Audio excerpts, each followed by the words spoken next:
Mesdames et messieurs, soyez les bienvenus dans les studios de Réaction 19. Aujourd'hui, Carlo m'a laissé le micro pour vous présenter un passionné de géopolitique qui a investi toute sa vie dedans. Sans plus tarder, j'ai l'immense plaisir de recevoir Claude Janvier. Merci beaucoup, bien le bonjour à vous et un énorme merci à toute l'équipe de Réaction 19 et à Maître Carlo Brus. Alors, Claude, avant de commencer, je vais revenir sur votre livre, votre Mhm. ancien livre qui a été écrit en 2023, Oui, donc Les Démasqués, avec une petite citation. Donc, pensez qu'il n'existe pas une convergence d'intérêts émanant d'une minorité mondiale tentant d'exercer un contrôle, tant les preuves abondent, c'est être dans le déni. Malheureusement, trop de gens refusent de comprendre et d'admettre. Claude, si vous voulez bien, afin d'éviter qu'on soit dans le déni, est-ce que vous pouvez nous expliquer justement un petit peu en profondeur votre dernier bouquin, L'État profond français? d'accord. Bon, alors on saute donc des démasqués qui dirigent réellement le monde, qui est effectivement un état profond mondial en fait, pour en arriver à l'état profond français. Voilà.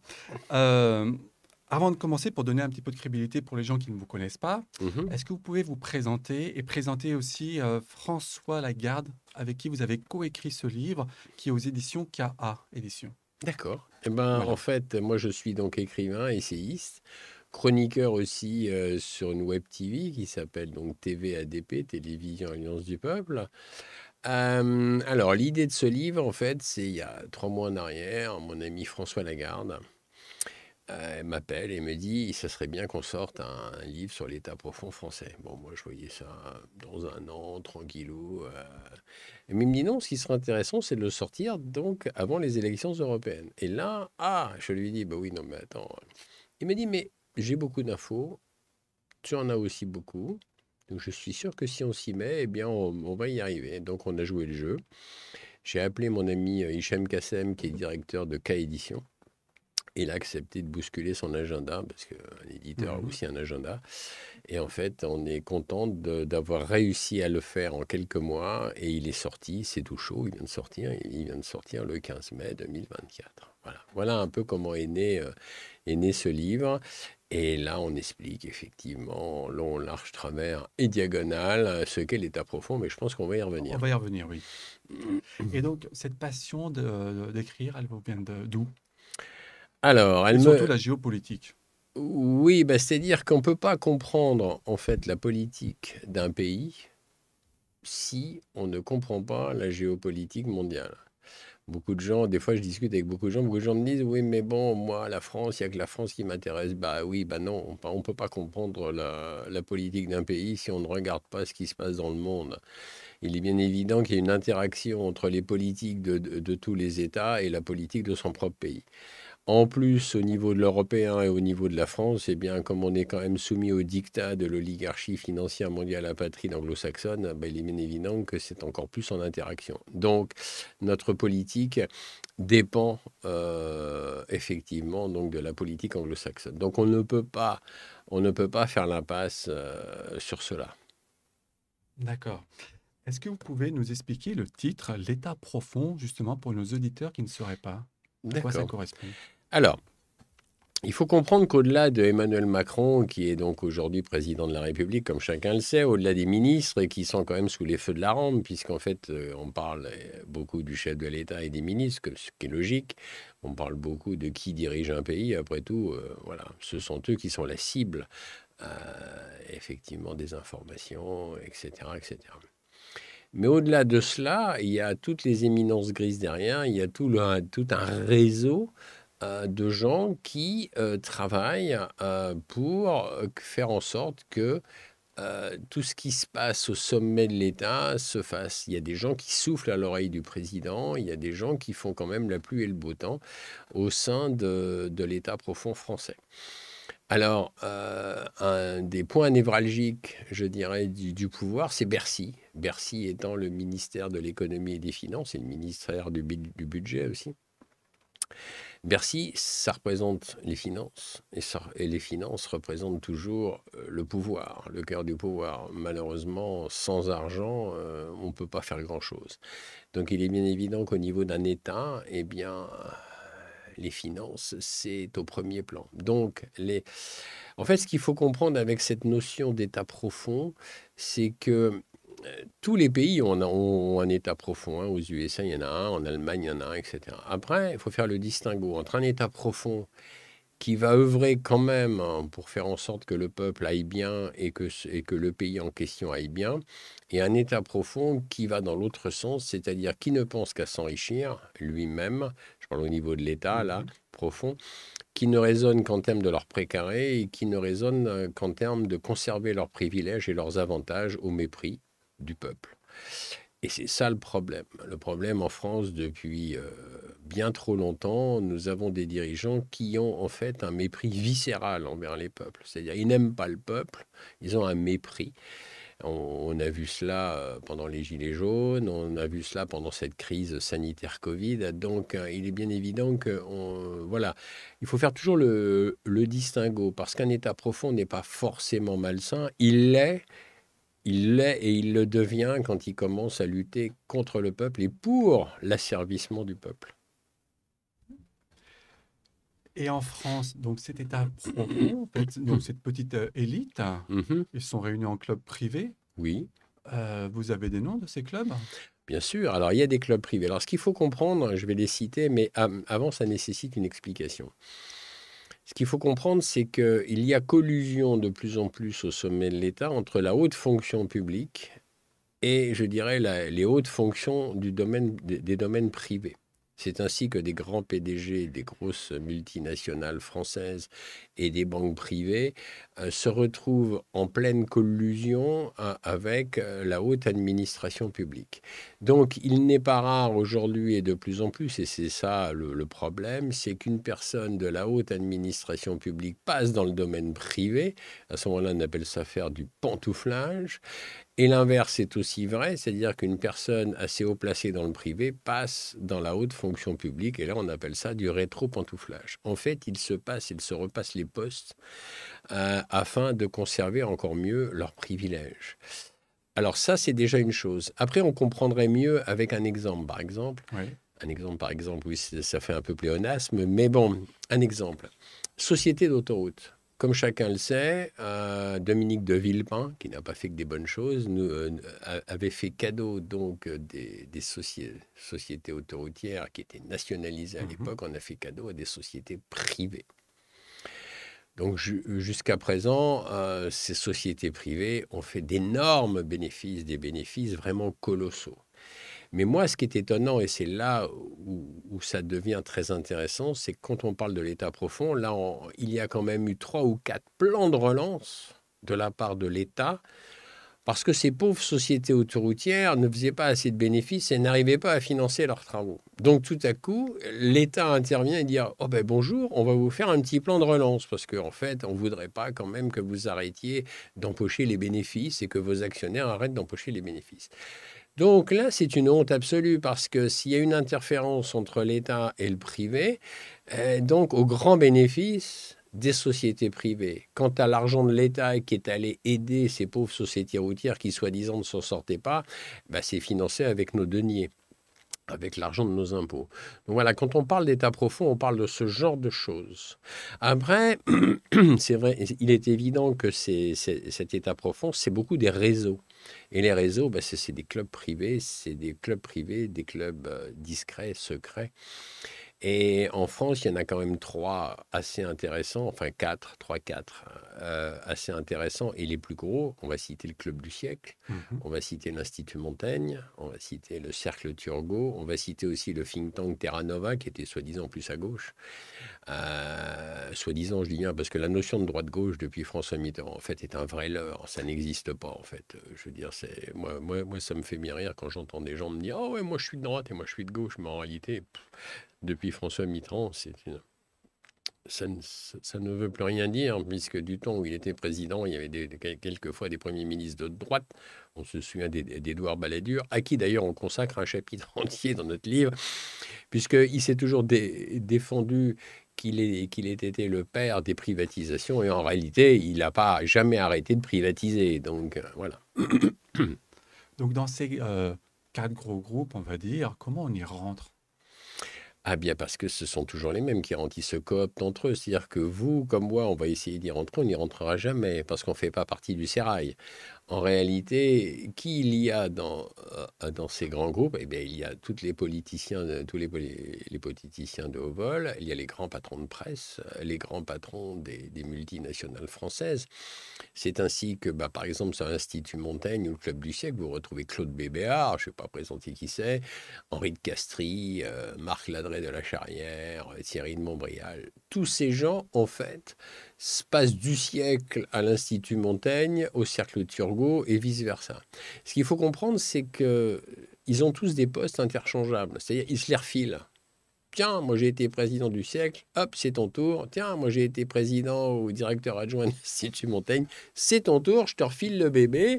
Et comme ça, tu vas continuer à empocher de bons salaires et profiter évidemment de tous les avantages de la République, puisque le salaire est une chose, les voitures avec chauffeur, les avantages, enfin voilà. Donc en fait, ils se cooptent entre eux, ils se gardent un peu tous ces postes. C'est vraiment une chasse gardée.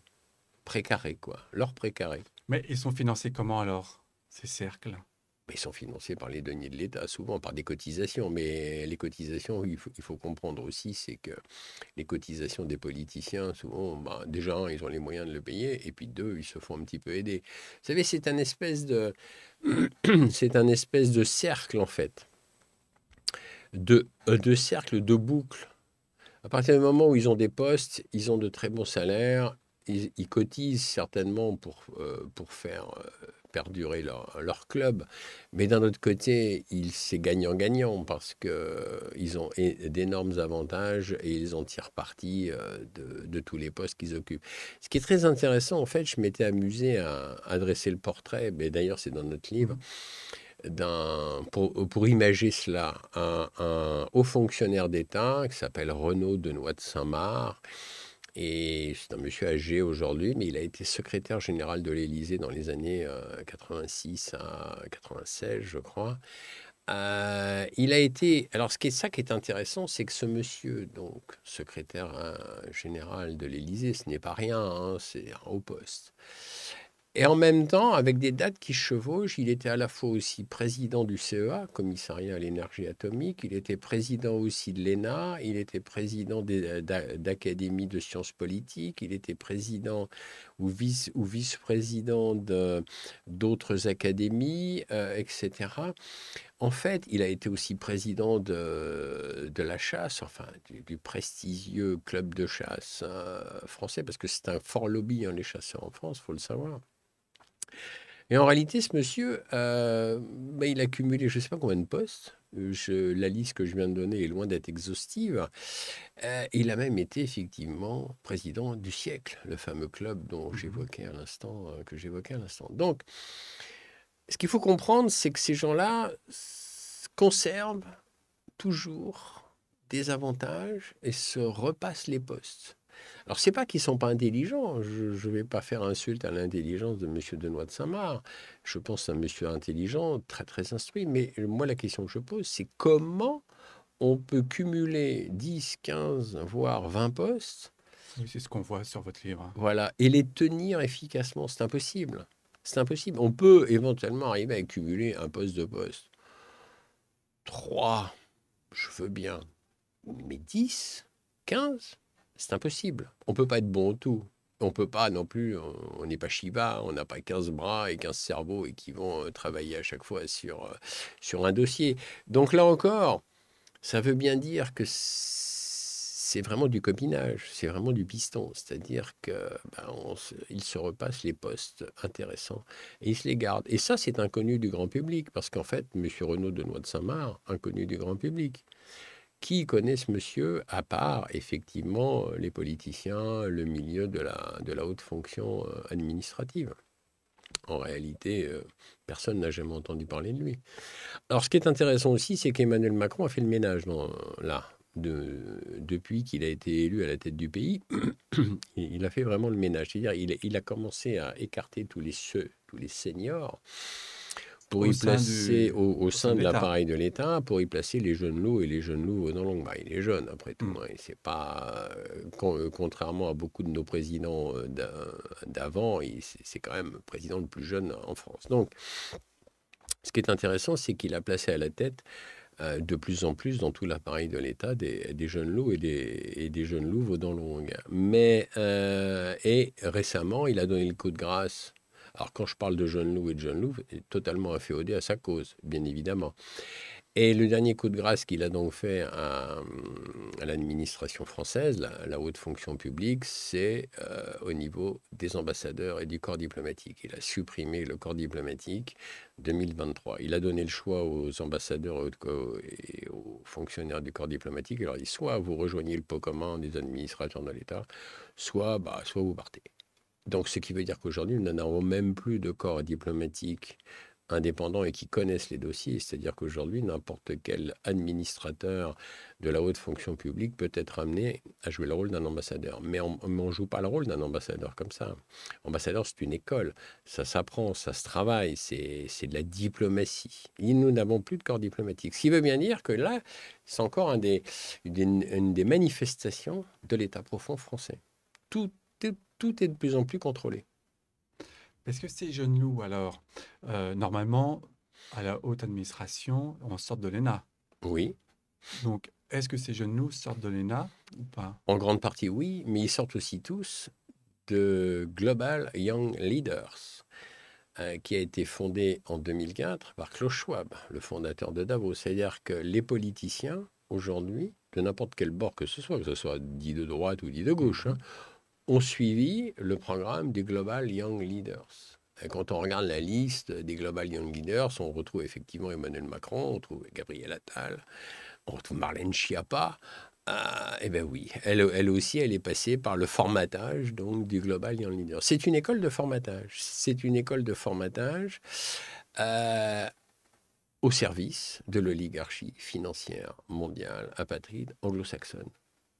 Il faut comprendre. Il faut comprendre que tous nos politiciens aujourd'hui sont effectivement formatés et ils passent tous par le Global Young Leader, par le programme donc de Klaus Schwab, puisque c'est Klaus Schwab qui a fondé le Global Young Leaders.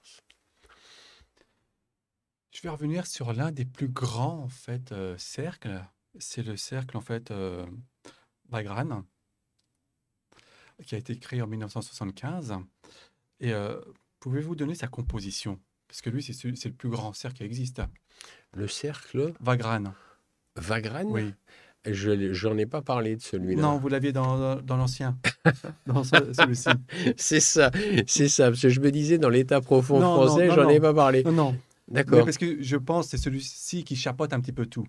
Et c'est Oui, numéro bah, un au niveau mondial actuellement. oui, bah, enfin le numéro un, oui, si on veut, parce qu'il y a plusieurs numéros un au niveau mondial, hein. Il y a effectivement celui-ci, mais il y en a d'autres. Mais en fait, on est tous dans le même programme, en fait. C'est-à-dire, ce qu'il faut comprendre, c'est que ce sont des programmes de formatage. C'est-à-dire que tous ces clubs dits secrets, discrets, en réalité, que ce soit au niveau mondial ou au niveau local, sont des clubs de formatage.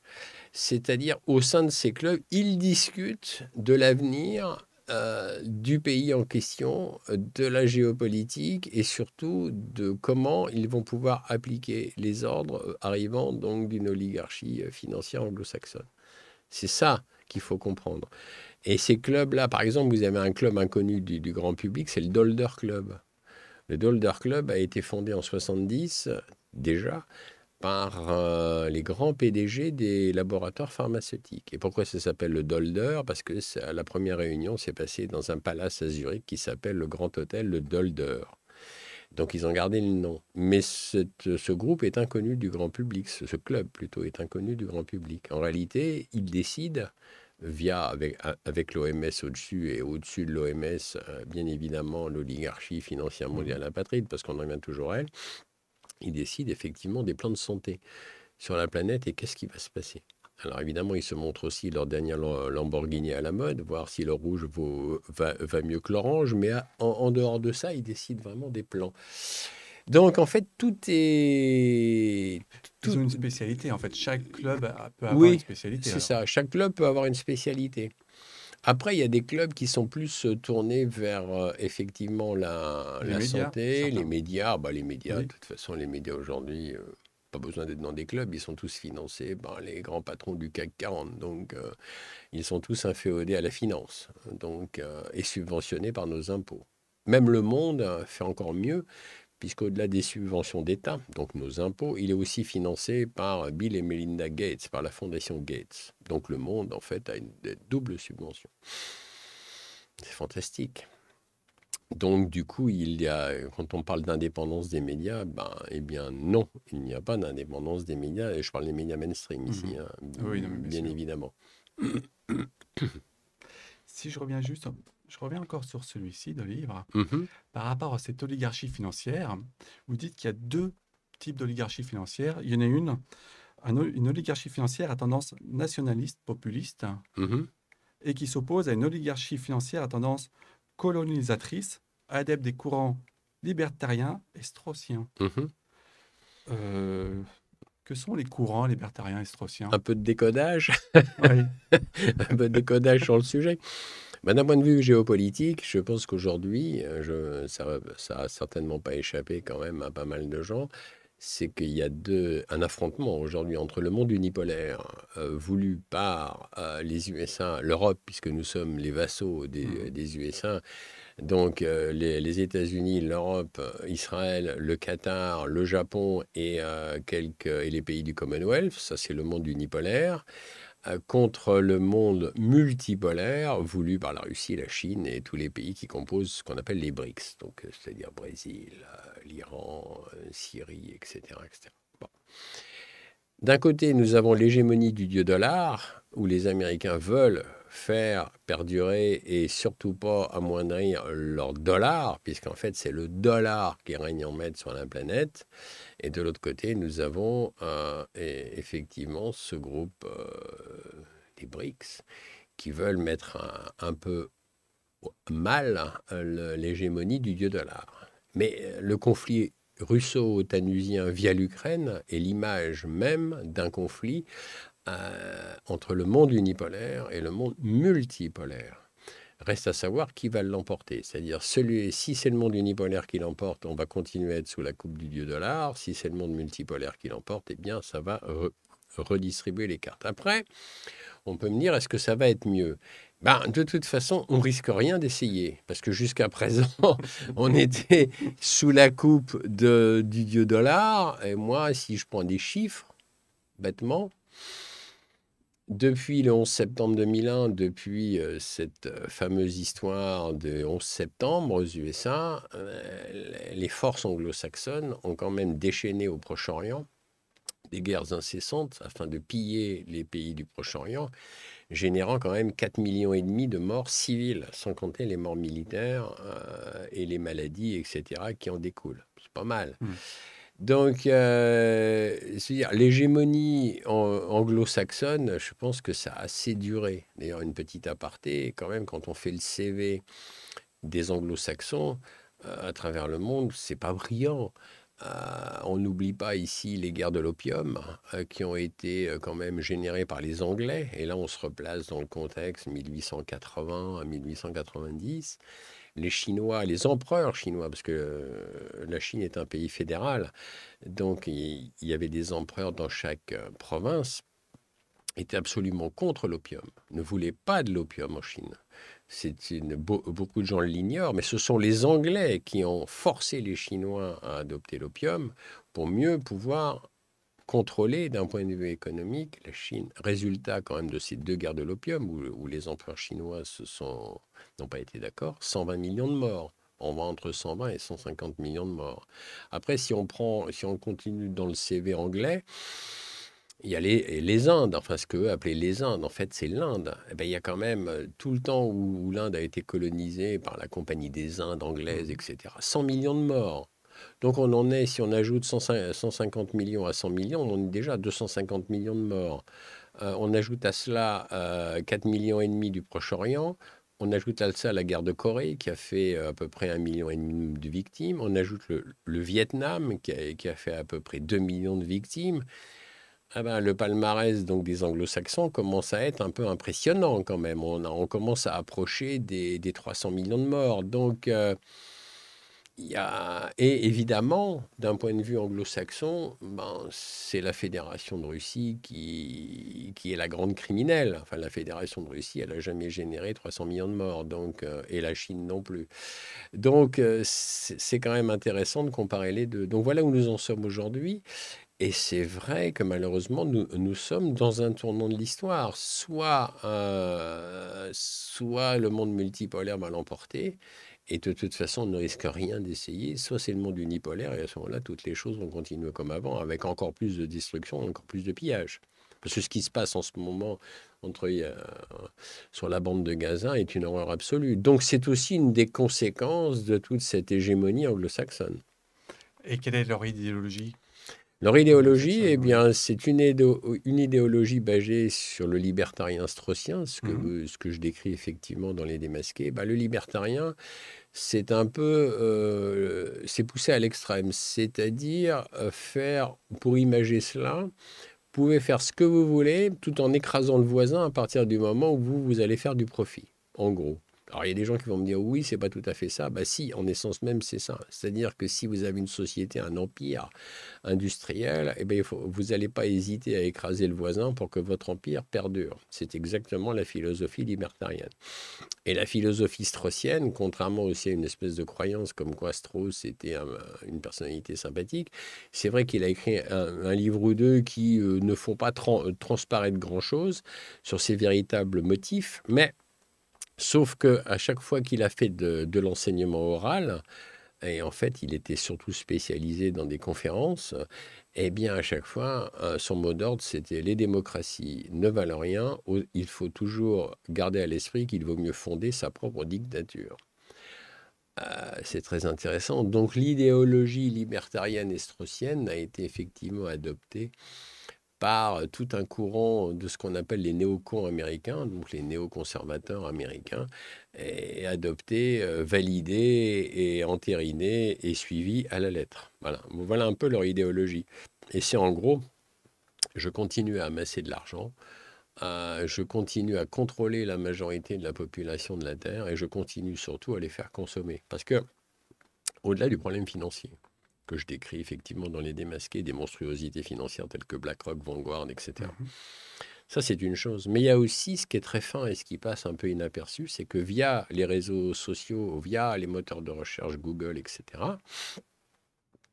effectivement, c'est du contrôle aussi déjà de l'information. C'est comme ça que nous sommes censurés beaucoup. Je parle ici de tout ce qu'on peut essayer de dire ou de faire passer sur YouTube ou d'autres réseaux. Mais il y a aussi le fait que chaque personne est fichée. Est fichée de façon à ce qu'on lui fasse consommer ce que eux veulent. Je donne un petit exemple simple, c'est intéressant. Imaginons que vous êtes abonné à Netflix. Ok. Vous avez vos préférences sur Netflix, c'est des films chinois. Tiens, vous aimez les films chinois. Jusque-là, tout va bien. Mhm. Eh bien, c'est enregistré chez Microsoft. Et après, on va vous servir des publicités et de vous inciter à regarder des films chinois.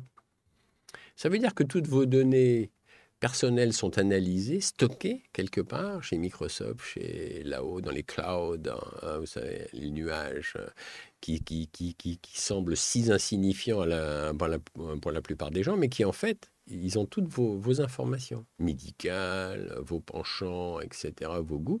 Et après, ils vous bombardent de pubs sans que vous y fassiez attention pour vous faire consommer ce que eux pensent que vous aimez. Et immanquablement, les gens se retrouvent à acheter des choses, voilà, sans qu'ils l'aient vraiment décidé. C'est ça aussi le contrôle de la population de la Terre, de toute la masse des peuples. C'est de les faire aller là où eux, ils veulent que vous alliez. C'est intéressant. Euh, je fais un saut dans le temps. Oui. Est-ce que, comme la guerre de 100 ans, finalement, on était toujours en conflit avec les Anglais? Est-ce que ce serait toujours en fait une continuité? Ah ben, c'en est une, oui. De toute C'en est une façon, en fait. la France a toujours fait de l'ombre, à l'Angleterre et à la philosophie anglo-saxonne. Il ne faut pas oublier que la France est un État-nation. C'est un peu une particularité. Et puis la France a toujours fait de l'ombre à l'Angleterre. La langue française, la francophonie, la France a eu un grand rayonnement au niveau quand même international, au niveau de la culture, au niveau sociétal, au niveau économique aussi, au niveau industriel. On était, je dis bien, je parle au passé, c'est dommage, on était une grande nation. Au niveau industriel, bon, on a quand même fait des réalisations incroyables. Je pense ici au Concorde. Concorde, l'année où cet avion est sorti, dans les années 60-70, c'est une merveille de technologie. Qui a fait cela? La France. Qui l'a interdit? Les Anglais, enfin les Mhm. Anglo-Saxons. C'est toujours pareil, hein. Donc, il fallait pilonner la France. Ouais, il faut pilonner la France. Et c'est ce qui est malheureux, c'est que c'est ce qui est en train de se faire. C'est ce qui est en train de se faire. Aujourd'hui, la France, on n'a plus d'industrie. Ça a été bradé à l'encan par Emmanuel Macron. D'un point de vue économique, on s'effondre de plus en plus. On est dans une stagflation aujourd'hui. N'en déplaise à Bruno Le Maire, qui de toute façon n'est aussi ministre de l'économie et des finances que moi, je suis papetier, par exemple. En revanche, il sait écrire des bouquins, mais à part ça, normalement, il devrait être ministre, mais bon, passons. Mais donc, on n'est plus que le reflet de nous-mêmes, et ça, c'est depuis le triumvirat de l'enfer, comme on l'appelle, c'est-à-dire Sarkozy, Hollande, Macron. Je ne dis pas qu'avant, c'était bien, mais avant, on tenait encore un peu la route. Aujourd'hui, depuis Sarkozy, qui nous a trahis en 2005, on se rappelle, traité de Lisbonne, les Français majoritairement votent à 80% non, et Nicolas Sarkozy et son ministre François Fillon, il ne faut pas l'oublier, lui, hein, son premier ministre, on dit, bah, vous avez dit non, nous on dit oui. Ah, fantastique. Et nous sommes apparemment en démocratie. Ah, je ne sais pas, démocratie, ce jour-là, on ne l'a plus vraiment vue. Et depuis, on ne la voit pas. On ne la voit plus. Où est la démocratie aujourd'hui? Qu'est-ce que c'est que cette histoire de démocratie? Ça ne veut strictement plus rien dire. Oui, Voilà. parce il y a la réintégration dans l'OTAN en même temps, Oui, bah en Sarkozy nous a 2009, tout fait. De voilà. toute façon, il nous a trahis avec le traité de Lisbonne. Il nous a réintégrés dans l'OTAN alors que le général de Gaulle nous en avait sorti en 1966, si j'ai bonne mémoire. Donc, c'est vrai que... Merci, monsieur Nicolas Sarkozy. C'est incroyable, incroyable. En plus, il a fait quand même pilonner la Libye, hein, faut pas l'oublier. Il a fait assassiner son président, monsieur Mouammar Kadhafi, quand même, qui a terminé sa vie dans des souffrances atroces. Quand on voit l'état de la Libye aujourd'hui, il n'y a pas photo. C'était un des pays les plus riches au niveau PIB du Proche-Orient, tout comme la Syrie et le Liban d'ailleurs. Quand on voit aujourd'hui où on est la Libye, il n'y a pas photo. Le Liban, malheureusement, Mhm. c'est guère mieux. Quand il y a que la Syrie qui tient encore un peu le coup, mais à quel prix? Donc, quant à l'Irak, a été totalement annihilé par tous les mensonges américains. Si je reviens sur votre livre, par rapport à la haute administration, donc notre État-nation, Mhm. normalement, donc, on a nos hauts fonctionnaires qui sont là pour diriger. Comment se fait-il qu'aujourd'hui, on fait appel à des cabinets extérieurs, L'argent, comme McKinsey, en fait? ben, l'argent. McKinsey qui, Et comment ils arrivent à rentrer, en fait, dans ce système-là? ben, ils entrent parce qu'aujourd'hui, nous sommes dirigés en Europe aussi par les grands groupes financiers tels que BlackRock, Vanguard, et puis le troisième petit dernier, c'est State Street. Bon, BlackRock, c'est 9 000 milliards de dollars en gestion de fonds d'actifs. Vanguard, c'est 7 000 milliards en gestion de fonds d'actifs, et State Street, c'est le petit dernier, bon, il gère à peine que 3 000 milliards, bon, petite bagatelle. Mais en réalité, tout est géré par ces fonds vautours. Il faut comprendre que BlackRock, par exemple, détient des parts, donc des actions de toutes les grandes entreprises occidentales, y compris nos entreprises du CAC 40. Aujourd'hui, tout est géré, et c'est une politique voulue, par des cabinets conseils. McKinsey est un cabinet conseil qui d'ailleurs, que BlackRock dirige. Mhm. Donc, BlackRock voulant faire main basse d'ailleurs sur notre système de retraite, parce que le PDG de BlackRock, Larry Fink, a eu quelques rendez-vous avec Emmanuel Macron au sujet effectivement de nos caisses de retraite. Mais c'est très pratique pour un État aujourd'hui voilà, on ne gère rien, on embauche des cabinets privés qui nous facturent à prix d'or, parce que McKinsey, c'était faramineux le montant des factures. pour pondre des rapports insignifiants qui d'ailleurs nous mènent dans le mur, mais en même temps, ça fait marcher le système. Ça fait marcher le système des fonds vautours, ça fait marcher le système de la haute finance internationale, du grand capital. Ça coûte combien à la France, tous ces cabinets extérieurs? Oula, Vous avez une idée ou pas? j'ai pas Non. le chiffre en tête, mais ça coûte plusieurs millions d'euros. Quand on voit les émoluments, déjà rien que du cabinet McKinsey, c'est plusieurs millions d'euros. Donc, mais ça coûte un pognon de fou. Mais aujourd'hui, vous savez, c'est la planche à billets. Aujourd'hui, je ne sais pas d'où on peut sortir les millions. On envoie comme ça du jour au lendemain, on envoie 100 millions à l'Ukraine. On ne sait pas. C'est des jeux d'écriture, hein, vous savez. C'est quand même assez extraordinaire. Justement, par rapport à la planche à billets, Mhm. je vais faire une citation que vous avez prise de Napoléon. Oui, C'était: lorsqu'un gouvernement est dépendant des banquiers, ce sont ces derniers et non les dirigeants du gouvernement qui contrôlent la situation, puisque la main qui donne est au-dessus de la main qui reçoit. L'argent n'a pas de patrie, les financiers ne sont pas des patriotes et n'ont aucune décence. Leur unique objectif est le gain. Donc, comment la France en est venue dépendante à ces sociétés privées? ben, on est venu dépendant parce qu'il y a collusion entre le public et le privé. Il y a l'ombre de la dynastie Rothschild. Il ne faut pas oublier qu'Emmanuel Macron est un ancien de chez Rothschild. Tout comme Pompidou était un ancien de chez Rothschild. La fameuse loi de 73 C'est de ça, Pompidou, de dite Pompidou de jusqu'à Rothschild, eh bien Rothschild. c'est ça. On se rappelle, enfin je ne sais pas si beaucoup de gens vont se rappeler de cette loi, parce que 73 ça date, mais ça a été le commencement de la fin en 73. Ça veut dire quoi? Ça veut dire qu'à l'époque, avant cette loi scélérate, l'État pouvait emprunter à la Banque de France à un taux quasiment zéro. Dès la promulgation de la loi de 73, l'État a dû commencer à payer des intérêts en empruntant de l'argent à la Banque de France. Ça a été voulu. Tout a été voulu, encore une fois, pour grossir les portefeuilles et les comptes offshore de toutes les 13 grandes familles les plus riches au monde, dont la dynastie Rothschild. Il y a la dynastie Rockefeller à côté, voilà. Et ce sont eux qui pilotent Vanguard, hein. Il ne faut quand même pas l'oublier. Ça, je l'ai décrit dans Les Démasqués. Mhm. Ce qui a vraiment fondé Vanguard, qui est quand même le deuxième groupe le plus puissant au monde au niveau financier, ce sont les 13 grandes familles les plus riches au monde. C'est-à-dire la dynastie Rothschild, la dynastie Rockefeller, la famille Orsini, la famille Vanderbilt, la famille Dupont de Nemours, la famille royale d'Angleterre, la City de Londres, la famille Morgan. Et récemment, ils ont coopté, parce qu'ils se cooptent entre eux, la famille Bush. Et ce qui est intéressant avec Vanguard, c'est que Vanguard n'est pas coté en bourse. C'est-à-dire vous ne pouvez pas rentrer dans Vanguard. Vous ne pouvez pas acheter, même si vous êtes très riche, une action de Vanguard. Hors de question. En revanche, Vanguard est actionnaire de BlackRock. Vanguard est actionnaire de tous les grands laboratoires pharmaceutiques. Vanguard a son nez partout. Mais Vanguard, c'est pas 30 millions de personnes, d'actionnaires à Si, l'intérieur? si, il gère 7 000 milliards d'actifs aussi pour 30 millions d'investisseurs. Mais ceux qui ont fondé Vanguard, les capitaux, au départ, c'est les 13 grandes familles les plus riches. Ils n'apparaissent nulle part. Mais ils sont là. Évidemment, le conseil d'administration, ce n'est pas eux. Mais ils sont là. C'est eux qui ont fondé vraiment Vanguard. Ils sont au sommet de la planète. D'ailleurs, vous n'en entendez pratiquement jamais parler. Ils ne défrayent pas la chronique. Hein. La famille Orsini, que je vous parlais, la famille Vanderbilt, ben, ma foi, vous les mettez dans cette pièce, ils vont décoller le rideau, là, vous voyez, qui est à côté. Là. Puisqu'ils sont invisibles.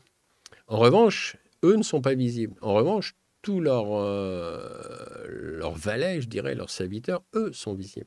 Et les serviteurs, vous les connaissez un peu. Il y a Bill Gates, entre autres, il y a George Soros, il y a tous les GAFAM, Google, Facebook, etc. etc. C'est comme ça que ça marche, en fait. Il y a l'oligarchie financière mondiale au-dessus, donc Vanguard, ce que je viens de décrire. Il y a les valets ultra-africains en dessous, qui, eux, vont travailler dans les domaines de la santé, de la nourriture, de l'écologie, etc., etc. Et après, tous les programmes sont ventilés dans tous les pays occidentaux. Et en fait, tout le système marche comme cela. C'est pour ça qu'Emmanuel Macron, comme les autres, sont des pions, je dirais, des pions qui sont mis là pour faire le travail. Et s'ils le font bien, d'ailleurs, le travail, hein, ils n'ont pas fait d'erreur de casting. Hein, Oui, et Emmanuel Macron le fait très bien. parce Ce que, pourquoi il est censé le faire. oui, parce que si je regarde, comme vous dites dans votre livre, euh, avant 1986, la France avait un tiers, un quart des richesses nationales. Mhm. Donc, un quart des richesses nationales. Si je regarde aujourd'hui, on a une dette de 3 300 milliards Mhm, et vous rajoutez là-dessus un bilan bancaire de 4 000 milliards. mhm. Donc Ça veut dire qu'on est à plus de 7 000 milliards. 7 000 milliards. C'est intéressant.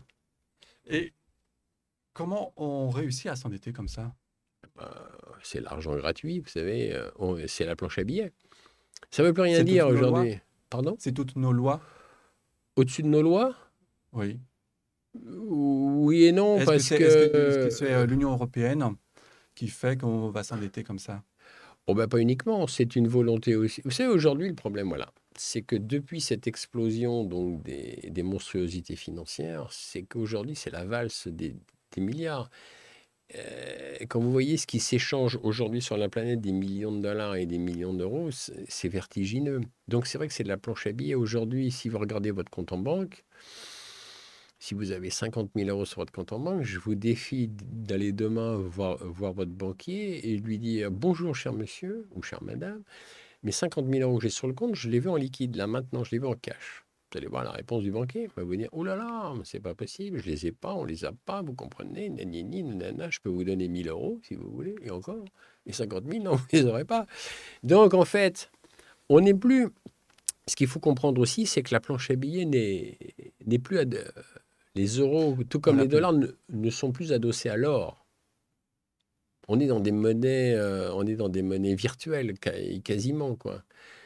Avant, on se rappelle, et même chez nous en France, il y avait le franc or, que je n'ai pas connu, hein, mais dans les années avant la guerre de 14, il y a des francs or.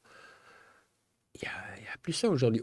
Aujourd'hui, aucune monnaie n'est adossée à l'or. Donc, eh ben, les dettes s'accumulent. Aujourd'hui, ben voilà, mais il y a besoin de 100 milliards pour faire la guerre en Ukraine, allons-y. Il y a besoin de 10 milliards pour financer autre chose, ben allons-y. En revanche, il n'y a jamais d'argent pour augmenter le SMIC et jamais d'argent pour augmenter la retraite. Ça, c'est clair. Pour augmenter... parce que ça fait marcher aussi.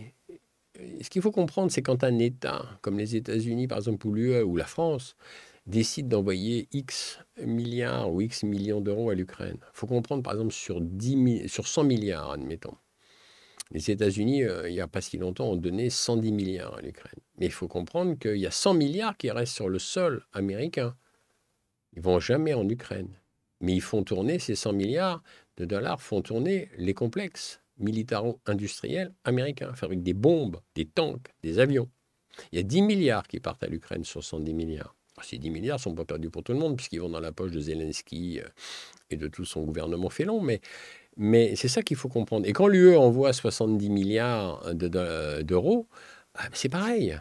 Il y a 70 qui font tourner les complexes militaro-industriels, l'armement en France ou en Allemagne ou ailleurs, et il y en a une très faible partie qui part vraiment en Ukraine. Mais tout ça, ça alimente effectivement la machine.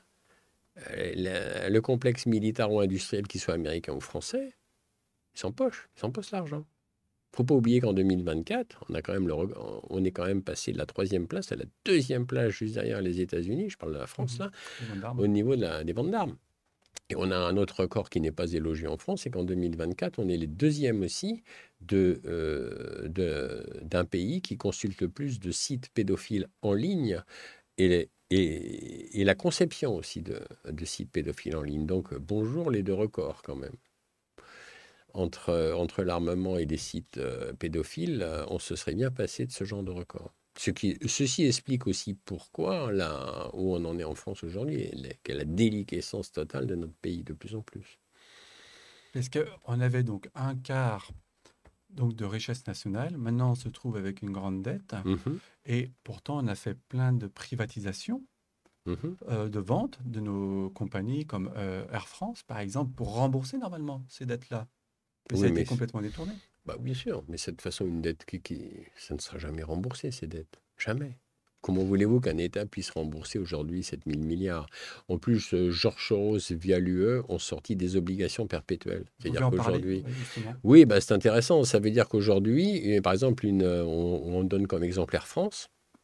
Bah, ce qui est intéressant, c'est qu'aujourd'hui, une grosse société peut acheter donc des obligations perpétuelles, ne jamais rembourser le capital, jamais. C'est-à-dire c'est prévu comme ça dans le texte. C'est-à-dire que le capital ne sera jamais remboursé et payer des intérêts tous les mois. Ce qui permet à une entreprise comme Air France ou d'autres d'avoir de l'argent frais qui arrive, un énorme capital, et de ne jamais rembourser le capital. Incroyable.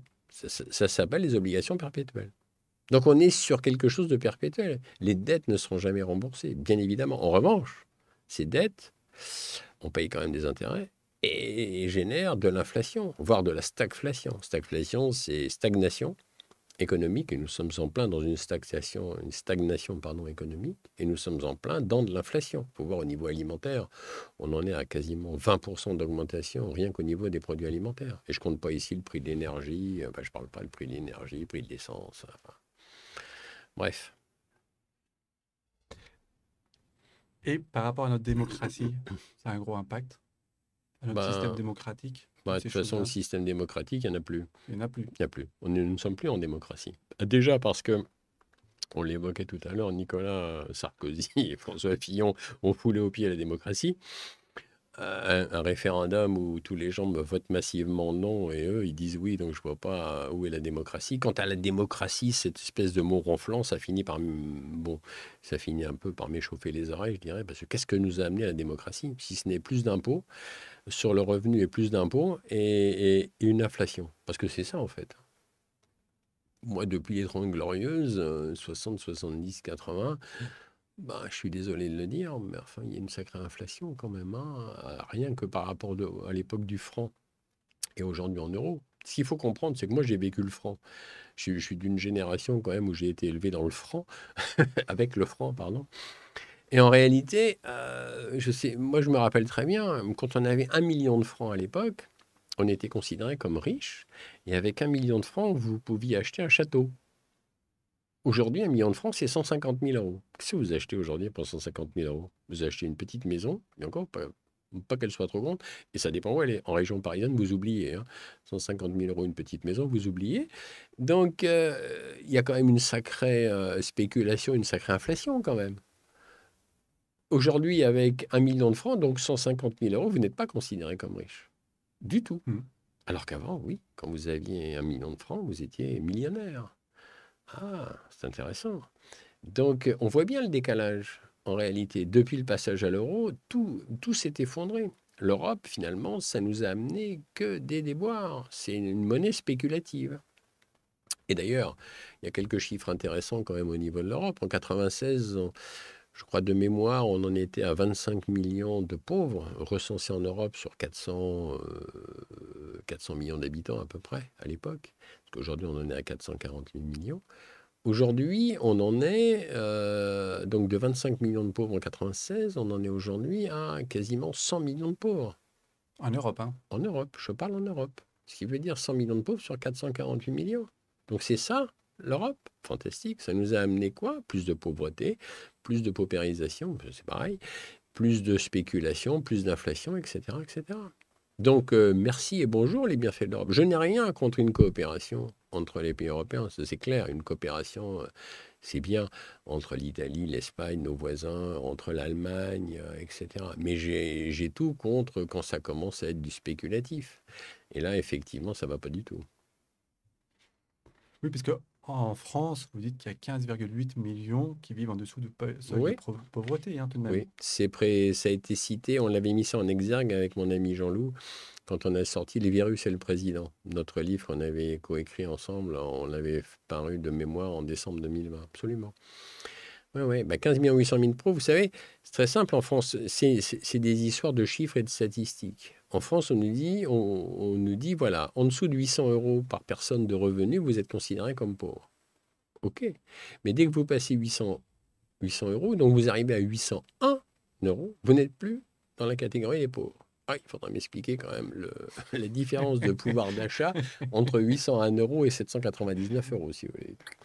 À 2 euros près, je vois pas le truc. Alors donc, en fait, bien évidemment qu'officiellement, ils vous diront, ben non, on n'est pas à 15 800 000 pauvres. Oui, enfin, quand on commence à gratter et à découvrir un peu quand même les véritables informations, on se rend bien compte, oui, malheureusement, il y a 15 800 000 pauvres sur 32 millions d'actifs. Le reste de la population française, ce sont les enfants et les retraités. Donc, Chaud quand même, hein? C'est assez alarmant, hein. Vous dites également il y a 17 millions de Français qui sont touchés par la crise du logement. Oui, malheureusement. 7 personnes sur 10 refusent de se soigner pour des raisons financières. Oui, Donc, il y a une désertification industrielle également. oui. Et justement, par rapport à ça, il y a un nouveau label qui vient de sortir, le label ISR, donc Investissement socialement responsable, applicable depuis mars 2024. Oui, ça a remplacé le critère d'avant, le SG, je crois, environnement, socialement, je ne sais Oui, plus quoi généralisé. Ah bah oui, alors ça, c'est les nouvelles normes écologistes, entre guillemets. Enfin, moi, j'appelle ça de l'escrologie, d'ailleurs, parce que c'est pas du tout... c'est de l'écologie... c'est pas de l'écologie, en réalité. Et c'est vrai que ça, c'est très piégeux, parce qu'une entreprise, aujourd'hui, qui veut avoir des subventions, elle a intérêt à rentrer dans ces cases dans des cases soi-disant environnementales et sociétales. Donc, ce qui fait que si une entreprise ne rentre pas dans ce genre de cases, elle n'aura jamais de subvention. C'est intéressant quand même. Et donc, ça oblige les entreprises à regarder toutes ces histoires soi-disant de mesures écologiques, qui en fait n'en sont pas. Vous savez, le DPE, par exemple, je vais vous donner un exemple simple. Le DPE, quand vous vendez un appartement aujourd'hui, vous voulez le louer, on exige de vous un DPE. Bien. Pour être classé entre A et D, ça c'est très intéressant parce que j'ai posé la question un jour à quelqu'un qui travaille dans une entreprise énergétique comme ça. Parce qu'avec les lois, maintenant, si vous êtes classé en G, vous avez un appartement, vous êtes classé en G, vous n'avez plus le droit de le louer, plus le droit de le vendre. Il faut faire des travaux. Déjà, c'est pas très cool cette affaire. F, ça sera pour 2025 de mémoire, et E, ça va être pour, je ne sais plus, 2027 ou 2030. Alors un jour, j'ai posé la question à un monsieur qui a bien voulu me répondre. Je lui ai dit, mais pour être classé en 3D, il faut faire comment? Il faut avoir du triple vitrage, il faut, je ne sais pas, vivre dans un bunker. Il m'a répondu, pas du tout. Vous devez avoir du double vitrage. Il m'a dit, certes, mais il faut juste installer une pompe à chaleur. J'ai regardé, je dis, ah bon? Mais oui, c'est ce qui est dans les tuyaux aujourd'hui. C'est-à-dire, vous installez une pompe à chaleur, vous serez classé automatiquement 3 et D. Puis c'est une blague? Non, non, il m'a dit, c'est sérieux. Si vous n'avez pas de pompe à chaleur, même si vous avez une maison très, très bien isolée, bah vous allez hériter du E. Et puis si vraiment il y a des problèmes d'isolation, alors là, vous allez hériter du F et du G. Mais en fait, vous installez une pompe à chaleur, c'est magique. Paf, ça résout tous les problèmes. et on reste dans le label Et vous de restez ESR dans à le ce moment-là. label. Et vous êtes classé entre A et D. Alors évidemment, ceux qui sont classés A, je sais pas, la pompe à chaleur, 4 couches de vitres, genre, c'est l'asphyxie totale dans l'appart, mais c'est quand même assez extraordinaire. Donc on voit bien que c'est du grand pipeau, en fait. C'est du bibou. C'est du bibou, c'est du violon, quoi. Mais sauf que ça fait marcher le business. Sauf que ça contraint, effectivement, les propriétaires à faire des travaux. Et c'est pas si simple que ça. Ce qui veut dire qu'aujourd'hui, vendre un bien aujourd'hui immobilier, ça va devenir de plus en plus compliqué. Au fur et à mesure que les années passent, oui, ça va devenir de plus en plus compliqué. Ça va obliger les propriétaires à faire d'énormes travaux et à les financer. Parce qu'on nous Mm. dit, oui, bah, les pompes à chaleur, l'État en prend un bout. Enfin, l'État en prend un bout. Mais il y a un boost à votre charge. Donc, à un moment donné, c'est une véritable escroquerie, en fait, en réalité. Oui, parce que ça touche tous les domaines, même nos véhicules thermiques. Absolument, oui. Ils veulent interdire les thermiques en 2035, je crois. Alors, je pense qu'ils n'y arriveront pas. Mais bon, avec eux, je m'en méfie comme de la peste. De toute façon, c'est une hérésie, ces voitures électriques. Moi, j'ai posé la question à des gens qui achetaient des voitures électriques. Je leur ai dit, mais c'est bien, entre guillemets. Vous êtes écologique, vous. Vous savez ce qu'ils m'ont répondu? Ils m'ont répondu, on n'a pas fait ça pour l'écologie. On a fait ça parce que l'État nous filait plein de primes pour acheter une voiture électrique. C'est ça le truc. C'est intéressant quand même. Je veux dire, j'ai un ami, son épouse dirige une concession automobile. Sur une voiture de 20 000 euros, 13 000 euros sont payés par l'État s'il achète une voiture électrique. Ça veut dire qu'en réalité, une voiture de 20 000 euros, vous la payez que 7 000 si vous achetez l'électrique. C'est remboursé après par l'État. fantastique. Et en fait, les gens n'achètent pas une voiture électrique par souci écologique, qui de toute façon n'en est pas un. Entre parenthèses, c'est pas plus écologique qu'une voiture à essence, hein, la voiture électrique, puisque avec des batteries qui ne se recyclent pas, il faut des minéraux, pardon, et des terres rares dans les batteries. Ce sont des enfants esclaves au Congo qui produisent. Enfin bon, bref, mais ça, les bobos qui achètent des véhicules électriques, ils en ont rien à faire. Mais ceci dit, c'est surtout parce qu'on leur offre un tas d'avantages. C'est ça le Oui, parce problème. qu'on pourrait également utiliser ce qu'on n'a pas encore développé, c'est le pétrole abiotique. Oui, Si absolument, oui, on bien sûr. a Ben de oui, belles mais perspectives ça, ils là-dessus. ne veulent pas en entendre parler. On manquera jamais de pétrole sur la planète. Oui, par Ah rapport à ben ça, oui, c'est ce ah qu'on se rend ben oui, compte. eh ben oui. Mais ça, alors là, c'est une omerta totale. C'est-à-dire qu'on s'aperçoit que vous n'en entendez jamais parler. Je vais finir sur un point. Vous dites qu'il y a deux grands fléaux sur Terre. Mhm. La finance apatride et la pédocriminalité qu'on a vu, mais on ne va pas développer plus que ça. La grande devise des anglo-saxons américains, c'est ceux qui ne sont pas avec nous sont contre nous. Mhm. La France est profondément touchée, gangrénée par une élite politique, médiatique, intellectuelle, aisée, solidement installée dans ses vastes privilèges. Et pour conclure, vous dites, sans spiritualité recouvrée, l'être humain sera condamné à la précarité et à l'obéissance servile à des élites maléfiques et apatrides. Comment parler de spiritualité à ceux qui en sont dénués? Je crois qu'il ne faut pas leur en parler. Il faut parler de spiritualité à ceux qui sont capables de l'avoir. Et qu'est-ce que vous voulez parler de spiritualité à des élites qui sont totalement corrompues jusqu'à l'os?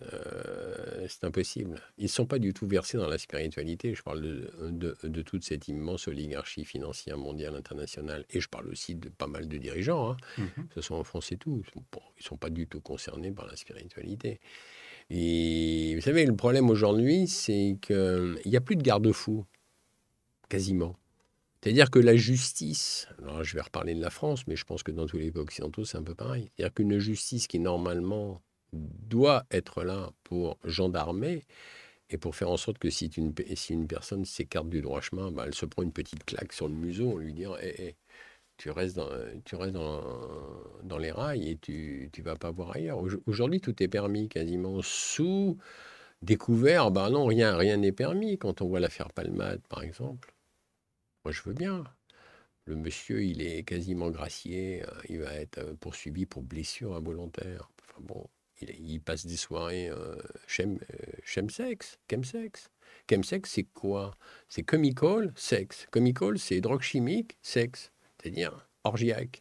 Bon, chacun fait ce qu'il veut. Moi, s'il y a des gens qui ont envie de s'adonner à ce genre de plaisir chez eux, j'ai rien à en dire à partir du moment où ça se fait entre adultes consentants. Là où ça ne va plus, c'est quand une personne qui est totalement défoncée prend une voiture et commet un accident, etc., etc.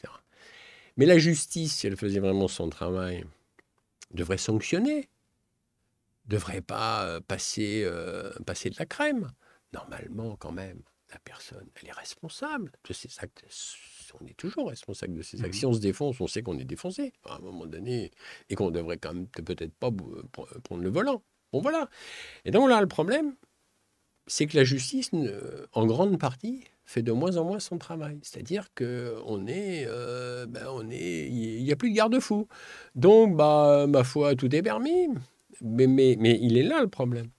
Donc, l'éthique, l'intégrité et donc une forme de spiritualité disparaissent de plus en plus. Au bout d'un moment, une société matérialiste qui ne s'adonne qu'à des plaisirs étranges, voire glauques, ça ne peut pas perdurer très longtemps. Vous savez, à un moment donné, ça va finir par s'écrouler. Alors, je ne souhaite pas qu'on en arrive à un écroulement total parce que ça va être très dur pour beaucoup de gens. Mais c'est pour ça que je dis toujours, il est peut-être temps de se réveiller. Il est peut-être temps de commencer à dire non et de refuser un peu certaines lois liberticides et certains ordres destructifs. On n'est pas obligé d'être d'accord avec tout. Justement, sur votre livre, en fait, on voit, il y a un iceberg.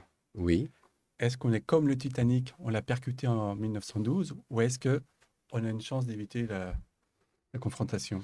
tout dépend de la majorité des gens.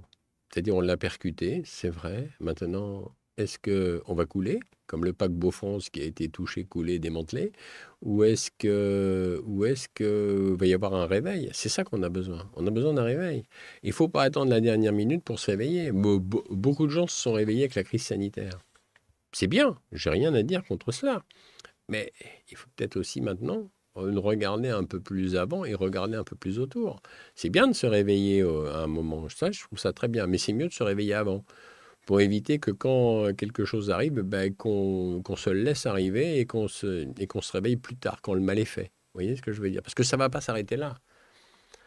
Des crises sanitaires comme il y a eu, il y en aura d'autres. Des crises climatiques avec un embrigadement successif de nos libertés, il y en aura aussi. Ce qu'il ne faut pas croire, hein, tout ce gigantesque maelstrom et cette gigantesque machine est en marche. Je parle d'une machine ici de reconnaissance faciale, de contrôle des esprits, etc. etc. Donc c'est à nous, les citoyens, de Mais dire stop. justement, par rapport à nous, comment impliquer nos jeunes? Est-ce qu'ils Ben, sont vraiment détachés par rapport à la politique, même par rapport aux futures élections qu'on a? je pense qu'il faut Comment les sensibiliser, en fait? il faut les sensibiliser par la communication. Il faut essayer de leur faire lire des preuves. Je n'ai pas de recette magique, mais je pense qu'effectivement, il faut s'y atteler parce que les jeunes sont de plus désaffectés de la politique. Et malheureusement, c'est la politique qui façonne les pays. Donc, à un moment donné, il y a un travail à faire. Mais un travail à faire, c'est aussi de l'environnement familial à le faire. C'est aussi de la part des parents. Pas uniquement de l'école et des facultés. En plus, l'école et les facultés, c'est en chute libre aussi, donc aujourd'hui. Donc, c'est beaucoup aux parents. Mais je veux dire, je comprends, les parents, des fois, courent toute la journée, travaillent, sont dans le métro, ont des vies harassantes, etc. Je comprends. Mais d'un autre côté, il va bien falloir, à un moment donné, essayer de sensibiliser quand même un peu les jeunes, parce que une désaffection totale, c'est pas bon. Avoir le nez plongé dans les portables toute la journée et sur TikTok, par exemple, ça va pas amener grand-chose. C'est ça le problème. Oui, donc il faut redonner une valeur familiale, culturelle, Ben, sociale. je pense que oui, je pense que c'est primordial. Et surtout, de montrer les réelles informations, les véritables informations. Aujourd'hui, les véritables informations, c'est qui les donne? Les médias libres et indépendants, des associations comme la vôtre, Action 19, une poignée d'écrivains qui essayent de faire passer les informations, une poignée de maisons d'édition courageuses. À part ça, qui diffuse réellement les véritables infos? Certainement pas les médias mainstream. Donc, il y a un moment donné, il y a tout un travail à faire, aussi d'information. Et bien, dans ce travail à faire, pour conclure, je vous laisse carte blanche pour exprimer pendant 3 minutes ce que vous voulez faire passer, transmettre comme message, justement. Je pense que c'est un peu souvent que j'en parle, je pense que tout le monde a le pouvoir de dire non. C'est-à-dire que le futur n'est pas écrit. Rien n'est écrit, tout peut changer. Les colosses au pied d'argile que j'ai évoqués tout à l'heure, comme BlackRock, Vanguard, etc., vous savez, ce sont des colosses, mais au pied d'argile. C'est sûr qu'ils ont la finance, c'est vrai qu'ils ont des logiciels, ils ont des ordinateurs, etc. Mais les logiciels et les ordinateurs, ça a des faiblesses. Si vous voyez ce que je veux dire. Donc, je veux dire, tout peut changer. Rien n'est acquis. Je veux dire, s'il y a de plus en plus de gens qui disent non, si de plus en plus de gens se mettent à rentrer en désobéissance civile non violente et à contester un peu des choses qui ne devraient pas l'être, je pense qu'effectivement les gouvernements et le gouvernement mondial reculent, ne peuvent que reculer. On l'a vu dans cette histoire de crise sanitaire, ils ne s'attendaient quand même pas de l'autre côté à ce qu'il y ait autant de résistance. Donc ils ont été obligés de composer avec. Malheureusement, il n'y a pas eu assez de résistance, mais quand même. Donc ce qui veut dire que tout est possible, que rien n'est écrit. Tout peut changer. Ce sont des colosses, certes, mais au pied d'argile. C'est ça qui est intéressant, mais ça dépend de chacun de nous. Eh bien, merci Claude. Je vous remercie d'avoir accepté cette entrevue pour Réaction 19. Merci à vous. Je recommande justement à tous nos électeurs, à tous nos auditeurs de se procurer vos ouvrages. Donc, voilà, Les Démasqués et le dernier, L'État profond français. On peut également vous suivre en fait sur TV ADP, Oui, où vous animez une chronique, oui, Libre Parole. oui. Et je terminerai par une petite citation que vous prenez à Einstein. Il n'est pas judicieux de compter sur ceux qui ont créé les problèmes pour les résoudre. C'est exactement ça. Voilà. Je trouve que c'était une des citations sympathiques d'Einstein. Absolument. Donc, merci Claude d'avoir participé. Merci TMPX aux manettes. Merci Juliette pour les corrections. Merci Françoise pour le chapitrage. Je remercie bien sûr Carlo de m'avoir laissé prendre le micro aujourd'hui. N'hésitez pas à liker, à partager. N'hésitez pas également à devenir adhérent de Réaction 19. Vous retrouverez toutes nos informations sur le site réaction19.fr. Je terminerai par une dernière citation, toujours attribuée à Voltaire, qu'on retrouve dans le livre de Carlo. Donc, ceux qui peuvent vous faire croire aux pires absurdités pourront vous faire commettre les pires atrocités. Voilà. Concernant Carlo, il vous donne rendez-vous ce jeudi pour un direct très, très, très important, vous allez voir. Voilà. Eh bien, merci et à très bientôt. Merci beaucoup.